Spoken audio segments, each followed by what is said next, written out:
Caso de malversação em corpo de polícia para 46.000 florintas sigue a Ortena Augustus. Reporteiro de corte Oscar Vidal te deu nossa impressão de hecho.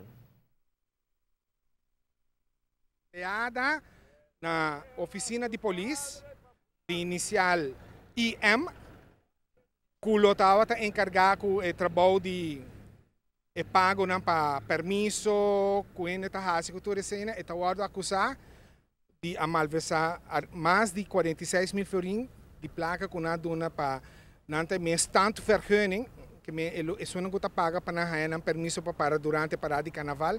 E placa. Lamentavelmente, o tratamento de caso bindilante de maneira pro forma, que com o pro forma, não está bisa para acusado bindilante, mas não está para tratar caso, não está para ficar outra fecha. Isso sucede também, a jueza decidiu que o caso vai tomar lugar dia 27 de augustus venidero. Tipo de coisa assim, a pessoa está aangehouden, ou é livre, ou com uma interpretação? Boa pergunta. A maioria de casos de malversação, maioria, e gente não está detenido, mas dependendo do período, botar aí que toque, mas nesse caso aqui tudo é sospechoso aí, não está detenido mais, está livre. Mas tenho bem para dar conta, se não quer que a pessoa está livre e não põe castigo de prisão. Não está advertir a gente na bom classe, toda hora de corte que não está legado livre, pendiente de caso, mas preparado para suportar para cair castigo de prisão para